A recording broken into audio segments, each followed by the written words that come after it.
Bonjour, vous vous posez sûrement des questions sur l'énergie nucléaire, vous êtes curieux, sceptique, intrigué, peut-être un petit peu inquiet, vous cherchez à vous faire une opinion par vous-même. Comment ça marche? Est-ce que c'est fiable? À quoi ça sert? À quoi ça peut servir? Nous vous proposons ces podcasts pour vous aider à mieux comprendre comment cette énergie est produite, quel est son rôle dans notre vie quotidienne, dans notre futur. Et aujourd'hui, nous allons être fusionnels, nous allons parler de fusion nucléaire.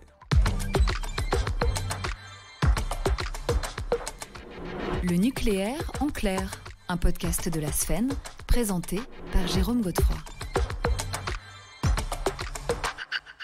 La fusion nucléaire ou comment maîtriser l'énergie du soleil. Ça n'est pas de la science-fiction, c'est un projet qui a commencé à être mis en œuvre un peu partout dans le monde. La fusion, c'est la recherche d'une énergie quasiment perpétuelle, sans rejet de CO2 et très peu de déchets. Pour en parler avec nous, Emmanuelle Citron. Bonjour Emmanuelle. Bonjour. Vous êtes responsable du programme scientifique à l'Institut de recherche sur la fusion magnétique, c'est ça? C'est ça. Au commissariat à l'énergie atomique et aux énergies alternatives à Cadarache, dans le sud de la France. Et nous allons donc parler notamment d'un des grands projets, qui est le projet ITER, qui est en cours dans le sud de la France. Et Greg de Temerman, bonjour. Bonjour. Vous êtes directeur général du think tank Xenon Research. Vous êtes chercheur associé à l'École des mines également. Oui, en effet, j'étais juste avant coordinateur scientifique sur le projet ITER en charge de tout ce qui était interaction entre plasma et les matériaux. Alors, d'abord, faisons simple, 2 mots à ne pas confondre, fusion, fission. L'un et l'autre, expliquez-moi. Emmanuelle. Alors effectivement, vous avez 2 manières de produire de l'énergie à partir de l'atome. La fission, qui est à l'œuvre dans les réacteurs actuels, où on casse des gros noyaux pour en faire des plus petits, et la fusion, qui est ce qui marche au cœur des étoiles et qui consiste à fusionner ensemble 2 noyaux légers. Donc, fusion, on rapproche, fission, on casse. C'est bien ça, Greg? Oui, en effet. Et dans les 2 cas, ce qui se passe, c'est qu'on récupère l'énergie des noyaux eux-mêmes, donc l'énergie des atomes, ce qui nous permet d'avoir une énergie extrêmement dense, puisque d'après Einstein, la masse et l'énergie sont reliées par la vitesse de la lumière au carré. Et donc, pour très peu de carburant, on a en fait beaucoup d'énergie. Si on se place en termes de densité d'énergie, la fusion, c'est à peu près 1 million de fois plus dense que du charbon. Donc, dans 1 gramme de combustible pour la fusion, on a autant d'énergie que dans 1000 tonnes d'énergie pour le charbon. Et dans les 2 cas, fission, fusion, on veut de la chaleur. Oui, après, le mode de fonctionnement est classique, on récupère la chaleur et on produit de l'électricité à partir de ça. Alors, on dit l'énergie dans les étoiles, l'énergie du soleil. Qu'est-ce que ça veut dire, Greg? En fait, le Soleil, c'est un réacteur à fusion géant. Il brûle à peu près 640 millions de tonnes d'hydrogène par seconde qu'il convertit en hélium. Donc, graduellement, le Soleil consomme l'hydrogène qui est à l'intérieur pour former de l'hélium et relâche de l'énergie. Chaque seconde, le Soleil génère bien plus d'énergie que nous, on en utilise chaque année dans le monde. Emmanuel? Oui, et le but de nos recherches, c'est évidemment de reproduire ce fonctionnement-là sur Terre avec une réaction de fusion entre le deutérium et le tritium. C'est la réaction de fusion la plus facile à faire. Le deutérium et le tritium, ce sont 2 cousins de l'hydrogène, 2 isotopes de l'hydrogène. Et c'est cette réaction de fusion-là qu'on cherche à reproduire sur Terre, mais d'une façon un peu différente de ce qui se passe dans le Soleil. Alors, avant de parler des méthodes, et il y en a plusieurs, l'avantage de la fusion, qu'est-ce que c'est, Greg? Alors, je l'ai dit, la densité d'énergie, on a besoin de très peu de combustible pour avoir beaucoup d'énergie. Ouais. L'autre avantage, c'est que le carburant est en principe extrêmement disponible puisqu'on utilisera dans la fusion du deutérium, donc un isotope de l'hydrogène, et du tritium. En fait, le tritium n'existe pas sur Terre ou presque pas, donc on utilisera du lithium. On estime qu'il y a suffisamment de ressources pour avoir des dizaines de milliers d'années de ressources énergétiques. L'autre avantage, c'est que comme la fission nucléaire, ça ne génère pas de CO2, ou ça ne relâche pas de CO2 pendant la réaction, éventuellement un peu pendant la construction. Et les 2 autres avantages sont au niveau sûreté. La réaction de fusion ne peut pas s'emballer puisqu'elle est extrême, on en parlera, elle est extrêmement difficile à démarrer. Donc il n'y a pas le risque d'emballement qu'on peut avoir ailleurs. Et au niveau des déchets, on ne génère pas dans la fusion les déchets à haute activité, enfin plutôt à vie longue, qui doivent être stockés pendant de trop longues durées de temps. Je disais au tout début, le mouvement perpétuel, l'énergie qui se recycle constamment, est-ce que c'est vraiment ça, Emmanuel? Alors dans le Soleil, oui, sur Terre, on Ouais. essaye de faire ça différemment. Ouais. La fusion, ce sera une source d'énergie différente de la fission, mais après tout ce qui est récupération, etc., ce sera les méthodes classiques et le même rendement. Donc Mais il y a, c'est une mais il y a énergie moins. inépuisable dans le sens où, comme l'a dit Grégory, les réserves sont extrêmement abondantes. Donc dans ce Mais il y a sens-là, moins de déchets que dans la fission. alors, ce ne sont pas les mêmes, c'est Mhm. surtout ça. Et, Mhm. comme l'a dit Grégory, il n'y a pas de déchets à vie longue Mhm. qui sont produits dans ces réactions-là. Donc, on peut imaginer, après le fonctionnement d'un réacteur, pouvoir revenir à un niveau, disons, au gazon en une centaine d'années. Donc, rien à voir avec les durées de vie qui sont en jeu pour la fission. Oui, ce que vous dites à propos du gazon, c'est-à-dire que c'est le but, quand on démantèle une centrale nucléaire classique, d'arriver au gazon, et ça prend beaucoup, beaucoup de temps parce que le nucléaire est très présent, alors qu'avec la fusion, ça sera plus facile. Voilà, pas de déchets à vie longue. Je peux juste faire une petite précision sur les quantités de déchets, parce qu'en fait, c'est pas totalement correct de dire qu'il y a moins de déchets. Ouais. La différence, c'est la classification des déchets. Ouais. La fusion, puisque en fait, on peut séparer le combustible des matériaux de structure, on ne génère pas les déchets de fission qu'il peut y avoir ailleurs. Donc, on n'a pas de déchets à vie longue. Par contre, on a quand même pas mal de déchets autres, de l'acier, du ciment, etc. Donc, il faut faire un petit peu attention avec les quantités. Et juste pour préciser ce que vient de dire Emmanuel, le critère pour la fusion, c'est comme on peut choisir en fait les matériaux de structure, on choisit les matériaux dits à basse activation, c'est-à-dire qu'ils vont réagir assez peu avec les neutrons. Et l'idée, c'est effectivement qu'ils soient, après 100 ans après l'arrêt du réacteur, c'est qu'ils soient classés en déchets à très faible activité. Alors, seulement, c'est bien beau tout ça, la fission, on sait faire, hein, c'est dans toutes les centrales nucléaires dans le monde entier, sauf que la fusion, on ne sait pas encore, Emmanuel. Alors, on ne sait pas encore produire de l'énergie à partir de la fusion. Par contre, on a des dispositifs expérimentaux dans lesquels des réactions de fusion se produisent. Et donc, effectivement, la grande difficulté, on l'a dit au départ, c'est de fusionner deux noyaux légers et de vaincre la force de répulsion qui existe entre ces noyaux. Et pour ça, il faut porter la matière à très haute température, 150 millions de degrés. Donc, c'est vraiment des très hautes températures. Et à ces températures-là, la matière est sous forme de plasma. Le plasma qui est le 4e état de la matière.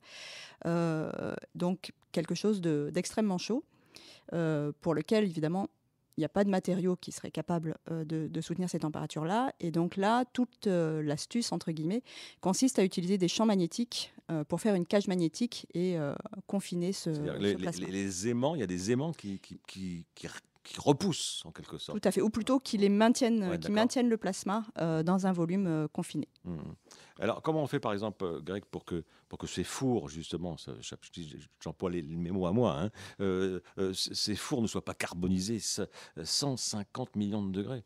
Alors, en fait, juste pour revenir à ce qui vient d'être dit, il y a une condition clé pour obtenir de l'énergie à partir de la fusion nucléaire, c'est que ce qu'on appelle le triple produit, le produit de la densité du plasma, c'est-à-dire le nombre de particules qui sont confinées à un endroit donné, multiplié par la température du mélange, multiplié par le temps de confinement, qui est une mesure de la qualité du confinement, soit plus haut qu'une certaine valeur.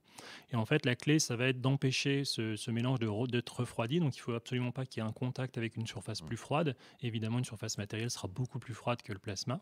Donc, ce qu'on fait, c'est qu'on a différentes méthodes pour essayer d'isoler ce plasma autant que possible de l'extérieur pour éviter qu'on ait des pertes thermiques.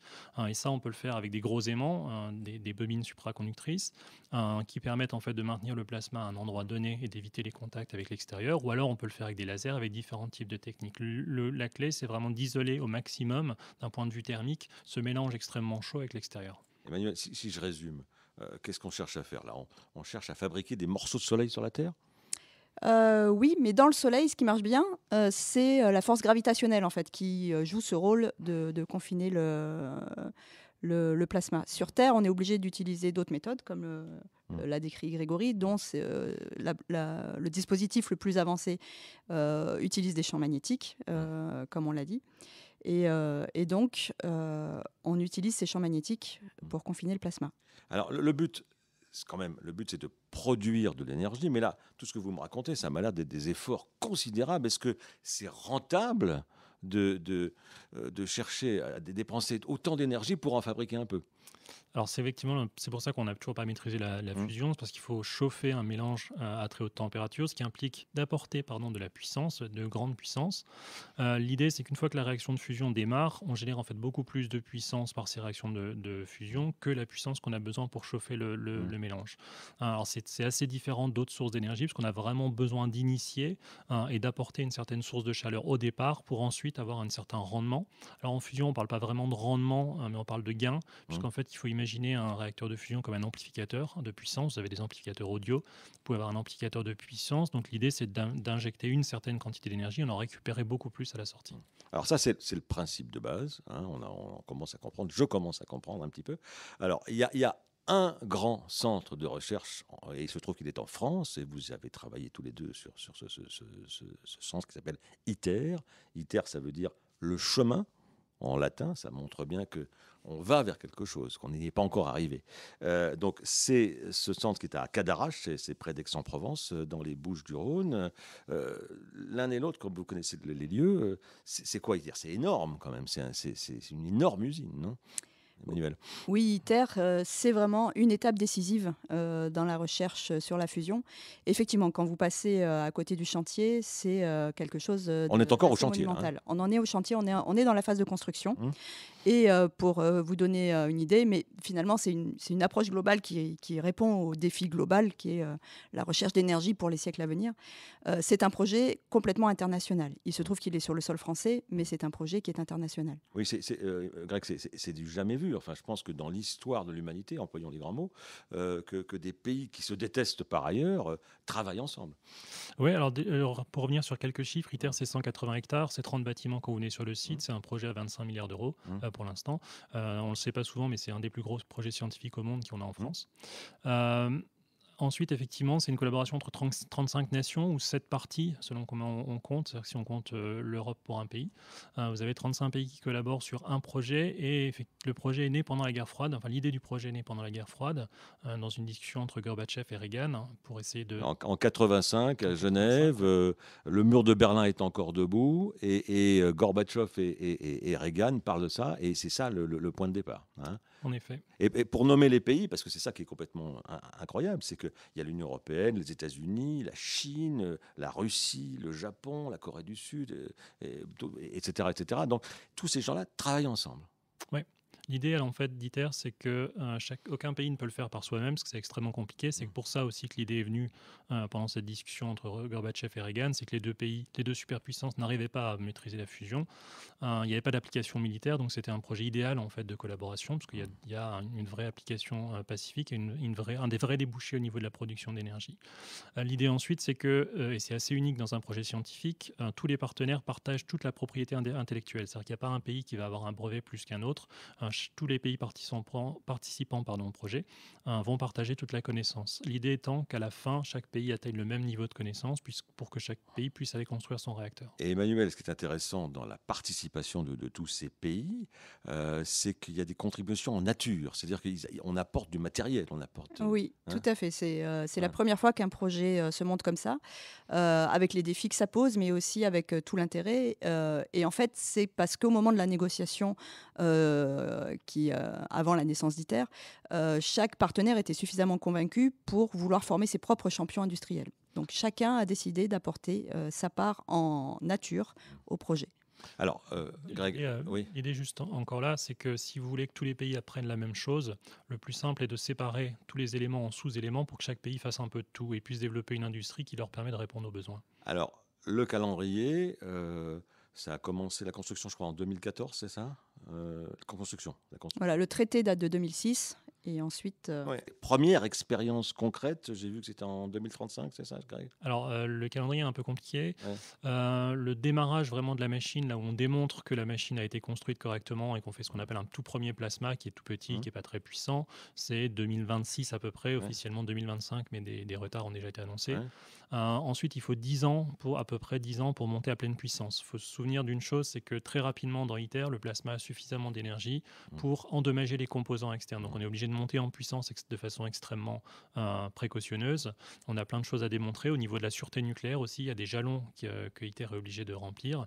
2035 ou à peu près 2035, c'est là où on commencera les opérations nucléaires vraiment avec du deutérium et du tritium, et là où l'objectif est d'aller démontrer la génération d'énergie. Et Emmanuel, en fait, tout ça, c'est quoi? C'est 2100 la mise sur le réseau, si jamais ça marche? Pour développer une filière, Ouais. oui, il faudra. C'est l'échelle de temps Ouais. caractéristique, oui.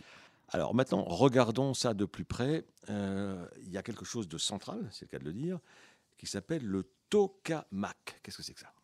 C'est une énorme cage magnétique, en fait. C'est un système d'aimants. Alors, il y a différents types de champs magnétiques qu'on combine.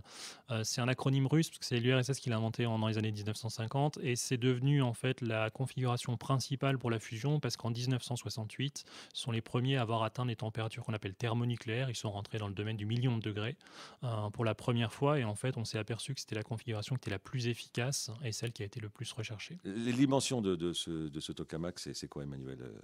Pour ITER, Ouais. alors ITER, là, je vais plutôt laisser la parole à Greg pour les chiffres. Alors, ITER, c'est une chambre à vide qui fait à peu près 1000 mètres cubes de volume. C'est une machine qui, hors tout, fait 30 mètres par 30 mètres quand on compte le cryostat. Il faut se souvenir qu'un plasma, c'est fait sous vide. Donc, en fait, avant le démarrage du plasma, on vide toutes les particules de la machine. On a une pression qui est extrêmement basse. C'est ça, parce qu'on n'a pas parlé de ça tout à l'heure, mais c'est important, c'est qu'il y a la température, qui est très très très élevée, et aussi la pression qu'il faut reconstituer, c'est ça? Alors la pression, en fait, on utilise très peu de matière dans la fusion. Dans une chambre à vide d'à peu près 800-1000 mètres cubes, on va mettre 1 à 2 grammes de combustible. Donc on a des quantités de matière qui sont extrêmement faibles. Et ensuite, même au cœur du plasma à 150 millions de degrés, la pression est seulement de 1 à 2 bars. On a des pressions qui ne sont pas extrêmement élevées, même si les températures sont extrêmement fortes. Donc ça, c'est le projet ITER, vous le connaissez bien. Mais alors, ce que j'ai vu et ce que vous allez m'aider à comprendre, c'est que j'ai vu qu'il y avait énormément d'autres projets un peu partout dans le monde et tout le monde s'y intéresse. J'ai vu que Bill Gates, Jeff Bezos, le patron d'Amazon, s'intéressait à la fusion. Alors, il y a des différences entre toutes ces techniques, Emmanuel? Oui, alors vous avez effectivement la fusion, c'est un domaine qui est très international, comme on l'a vu avec ITER, et il y a énormément d'installations de recherche académiques de par le monde qui sont très complémentaires en fait. Donc depuis très longtemps, on travaille en réseau, on travaille ensemble, et chaque machine a un peu sa spécificité. Et en plus de ça, ça c'est un mouvement qui est plus récent, les fonds privés commencent à s'intéresser aussi à ce domaine-là. Beaucoup d'investissements. Et il y a un certain nombre de startups qui viennent de voir le jour aux États-Unis en particulier. Oui. Greg, sur ces investissements, ça paraît fou. Tout le monde se précipite sur la fusion, là. Alors oui, non, faire un tout petit peu attention. Le total d'investissement qui a été mis par le privé, c'est à peu près 2,2 milliards de dollars. Alors ça paraît beaucoup, mais en même temps, il y a une trentaine d'entreprises. Donc il y a une petite poignée d'entreprises qui concentrent vraiment tous les financements. Il faut aussi se souvenir, on a tendance à l'oublier un petit peu, que c'est une dynamique qui est assez vieille. En fait, la première entreprise privée a été fondée en 1998. La deuxième, qui est une des plus connues, General Fusion, c'était 2002, donc c'est quand même des entreprises qui sont sur le marché depuis un petit moment. Effectivement, depuis 2 ans, 3 ans, il y a vraiment un engouement et on commence à avoir des sommes investies qui sont assez énormes. C'est-à-dire que jusqu'à présent, les entreprises arrivaient à récupérer 10-20 millions d'investissements. Maintenant, on est sur des choses qui sont dans la centaine de millions. Elion Energy, qui est une entreprise américaine, vient de lever 500 millions avec une promesse de 1,7 milliard à la clé. Alors, ce n'est pas les mêmes techniques qui sont utilisées. Tout le monde ne fait pas des ITER. C'est même assez unique. C'est la seule installation qui utilise cette technique dans le monde. Alors, il y a beaucoup de dispositifs différents qui sont étudiés par ces startups. La voie tokamak, comme l'a dit Grégory, c'est la voie qui est la plus avancée et qui présente, on va dire, le moins de risques pour atteindre l'objectif que s'est fixé ITER, à savoir produire 10 fois plus d'énergie de fusion dans son plasma qu'il lui en a fallu pour le chauffer, en sachant que pour atteindre un réacteur, il faudra encore multiplier ce gain pour atteindre un facteur 40 à 50. Après, les startups, il y a toute une zoologie de techniques qui sont utilisées. Oui. Alors, j'ai vu quelque part qu'il y avait une technique qui consistait en fait à travailler sur des petites capsules, genre capsules de café, c'est un peu ça, non? Alors même plus petit, oui. Je pense que vous faites référence à ce qu'on appelle la fusion inertielle. Ouais. Donc, j'ai dit tout à l'heure, en fait, on peut confiner un plasma par un champ magnétique, mais on peut aussi utiliser des lasers extrêmement puissants. Ouais. Et dans ce cas-là, on va utiliser une petite bille qui est congelée, qui est cryogénique, de deutérium et tritium. On va avoir un grand nombre de lasers qui vont tomber dessus, et ça va permettre en fait de comprimer la capsule, de la faire imploser. Une fois qu'elle aura implosé, elle pourra faire de la fusion. C'est l'approche que le laser mégajoule, par exemple, en France, suit. Alors pour d'autres applications. Ça c'est près de Bordeaux, c'est ça, hein? En effet, oui. Ouais. Il y a aussi le National Ignition Facility aux États-Unis qui a fait parler de lui en août cette année, parce qu'il a battu un record et qui est un peu le même type. Pour vous donner un ordre d'idée, c'est 192 lasers qui tapent sur une toute petite cible, tous en même temps. Il faut qu'ils soient synchronisés, et il est extrêmement important d'avoir un chauffage totalement homogène. Manuel ? Oui, c'est effectivement une autre technique qui a ses avantages et ses inconvénients. Et en particulier, là, il y a un des défis, c'est évidemment de faire ça de façon continue, c'est-à-dire d'arriver à illuminer cette bille et de faire ça à un rythme soutenu, avec toute la précision qu'il faut pour aligner les lasers et sur cette toute petite bille de deutérium-tritium. Donc pour les applications de production d'énergie, c'est un défi supplémentaire pour cette filière-là. Moi, je commence un petit peu à y voir clair. Pour terminer... question à tous les deux, est-ce que, en imaginant que toutes ces recherches sur la fusion deviennent exploitables, est-ce que la fusion est destinée à remplacer la fission que nous connaissons actuellement dans les centrales nucléaires? Greg ? Je pense qu'il y aura un choix politique, c'est-à-dire différents pays choisiront différentes choses. Ma vision des choses, c'est qu'il faut plus penser à ça en termes d'évolution de filière. C'est-à-dire que si on doit parler du nucléaire, peut-être à un moment ou à un autre, on aura la génération 4, la fusion. Pourquoi je dis ça ? Parce qu'en fait, il y a beaucoup de choses qui sont communes dans la fusion et la fission. On a beau essayer de séparer les domaines. Quand on va sur ITER, par exemple, un grand nombre des entreprises qui interviennent, c'est des entreprises du nucléaire, c'est des entreprises qui travaillent sur l'EPR, qui travaillent sur d'autres choses. Pourquoi ? Parce qu'on a quand même un cœur qui est nucléaire, on utilise on a de la radioactivité, et donc toutes les installations, les cellules chaudes, la maintenance, etc., sont des opérations nucléaires. Et donc la filière a tout intérêt à regarder de ces deux côtés-là. La question ensuite sera une question aussi économique, puisque la fusion va être relativement chère quand elle commencera. Quand on aura un premier réacteur, il sera relativement cher. On parle en général de 100-150 mégawatts, de 100-150 € du mégawattheure, ce qui est assez cher, donc il va falloir un peu de temps pour que les coûts diminuent. Donc il y a toute une filière en fait à mettre en place, et c'est un petit peu compliqué de dire est-ce que ça remplacera ou pas. Je pense qu'il peut y avoir aussi un appoint, il va y avoir une question de portfolio. Est-ce qu'on peut faire des réacteurs de petite taille de fusion ? C'est pas totalement sûr, même si c'est ce que font beaucoup de startups. Donc il va y avoir, je pense, une complémentarité entre les choses. Oui, j'imagine ça un peu de la même façon que Grégory. Pour le moment, c'est difficile de se projeter de façon précise, mais je pense qu'effectivement, ce sera une évolution du nucléaire, une évolution progressive, je dirais. Eh bien, merci à tous les deux, Emmanuel Tistrom et Greg de Temerman, d'avoir participé à ce podcast. Vous pouvez retrouver ce podcast et tous les autres podcasts produits par la Sfen chez vos diffuseurs habituels et sur le site de la Sfen, sfen.org. À bientôt.